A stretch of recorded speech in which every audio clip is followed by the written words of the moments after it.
गरुड़ पुराण भाग 3 यमलोक के मार्ग में आने वाले 16 नगरों का वर्णन।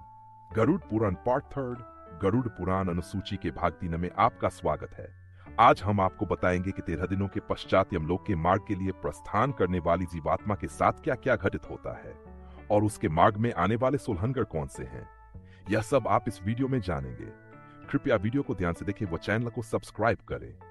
13 के बाद जीवात्मा एक हाथ लंबा शरीर धारण करके भूख प्यास से पीड़ित यमदूतों के द्वारा महापथ यानी यमलोक के मार्ग पर चलाई जाती है। जो जीवात्मा पापी होती है उनका मार्ग शीत, ताप, नुकीला, मांस खाने वाले जंतुओं से भरा और अग्नि से परिपूर्ण होता है। और जो पुण्यकारी और सुकृति होते हैं उनका मार्ग सब प्रकार से सौम्य होता है। उनको उस मार्ग में कोई कष्ट नहीं होता। भूख और प्यास से पीड़ित उस जीवात्मा को नित्य यमदूत अत्यधिक दुख देते हैं। प्रतिदिन वह उस प्रेत यानी जीवात्मा को 247 योजन चलाते हैं एवं यमदूतों के पाश से बंधी और हा हा करके विलाप करती हुई वह जीवात्मा अपने घर को छोड़कर दिन और रात चलकर यमलोक पहुंचती है। उस महापथ में पड़ने वाले प्रसिद्ध नगरों के शुभ और अशुभ भोग प्राप्त करते हुए वह यमलोक को जाती है। इस मार्ग में क्रमशः यामेपुर, सौरिपुर, नागेंद्र भुवन, गंधर्व नगर, शैलागम, क्रोचपुर, क्रूरपुर, विचित्र भुवन, भेवापद, नानाकरंदनपुर, सुतप भुवन, रौद्र नगर, पयोवर्षण, शीताधि और बहुभीषण नगर आते हैं। 13वीं के दिन यमदूत प्रेत को उस मार्ग पर उसी प्रकार से पकड़ कर ले जाते हैं जिस प्रकार मनुष्य बंदर को पकड़ कर ले जाता है। उस प्रकार से बंधा हुआ वह प्रेत चलते हुए नित्य हाहा का करुण विलाप करता है। वह कहता है कि मैंने किस प्रकार का कर्म किया है जो ऐसा कष्ट में भोग रहा हूं।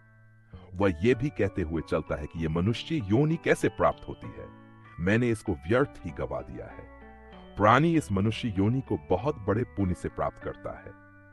जब यमदूत उसको अत्यधिक पीड़ित करते हैं तो वह बार बार अपने पिछले शरीर द्वारा किए गए कर्मों का स्मरण करता हुआ यह कहता है कि सुख दुख का दाता कोई दूसरा नहीं है। जो लोग सुख दुख का दाता दूसरे को समझते हैं वे कुबुद्धि होते हैं। जीवात्मा सदा ही पहले किए गए कर्मों का ही भोग करती है। मैंने दान दिया है, न अग्नि में आहुति डाली है, न हिमालय पर्वत की गुफाओं में जाकर तपस्या की है और ना ही गंगा के परम पवित्र जल का सेवन किया है। मैंने जो कुछ भी किया है उसी का फल मैं भोग रहा हूं। इसी प्रकार जब कोई स्त्री इस महापथ पर लाई जाती है तब वह भी विलाप करते हुए कहती है कि मैंने पति के साथ रहकर उन्हें कभी सुख नहीं दिया है और ना ही उनके मर जाने के पश्चात उस वैधव्य व्रत का ही पालन किया है। अतः जो कुछ नहीं किया है उसका फल मैं भोग रही हूं। मैंने मासिक धर्म अथवा चंद्रायन नियमों से शरीर का शोधन भी नहीं किया। स्त्री का शरीर बहुत से दुखों का पात्र होता है। पहले किए बुरे कर्मों के अनुसार मैंने इसे प्राप्त किया और इसे भी व्यर्थ में गंवा दिया। इस प्रकार जोर से रोते और विलाप करते हुए अत्यधिक दुखित जीवात्मा को 17 दिन तक अकेले वायु मार्ग में यमदूतों के द्वारा निर्दयता पूर्वक खींचा जाता है। अब हम आपको यमलोक के मार्ग में आले नगरों के विषय में बता रहे हैं। 18वां दिन रात पूर्ण होने पर पहले वह यामेपुर पहुंचता है। उस रमणीय नगर में प्रेतों के महानगर रहते हैं।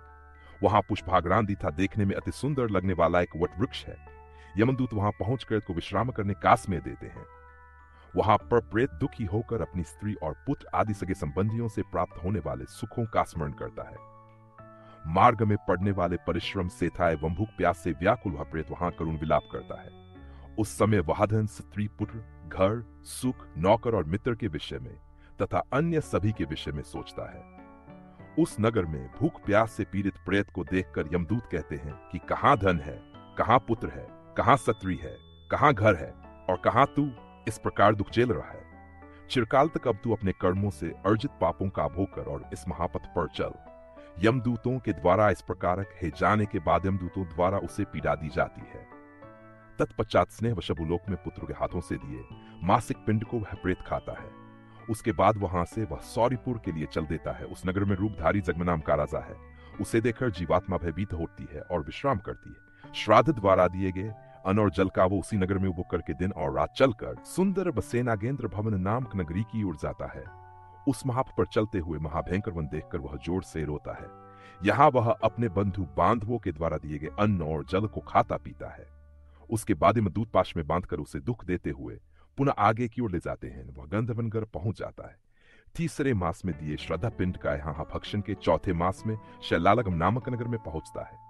यहाँ प्रेत के ऊपर पत्थरों की वर्षा होती है। वहां वह चौथे मास में दिए श्राद्ध पिंड को खा कर संतुष्ट होता है। इसके बाद प्रेत 5वें मास में क्रौचपुर जाता है। उस नगर में पुत्रों के द्वारा दिए 5वें मास के श्राद्ध पिंड को खाता है। तदंतर छठे मास में कुरुपुर नामक नगर की यात्रा करता है। उस नगर में छठे मास में पुत्रों द्वारा दिए गए श्राद्ध पिंड को खाकर उसकी संतृप्ति होती है, किंतु आधे मुहूर्त विश्राम करने के बाद उसका हृदय पुनः दुख से कांपने लगता है।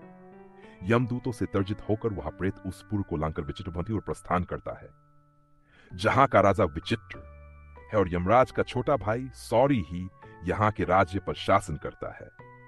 यमदूतों के द्वारा कष्ट दिए जाने पर वह प्रेत उस विचित्र भवन में श्राद्ध पिंड का उपभोग करता है। हमारी आज की प्रस्तुति यहीं समाप्त होती है।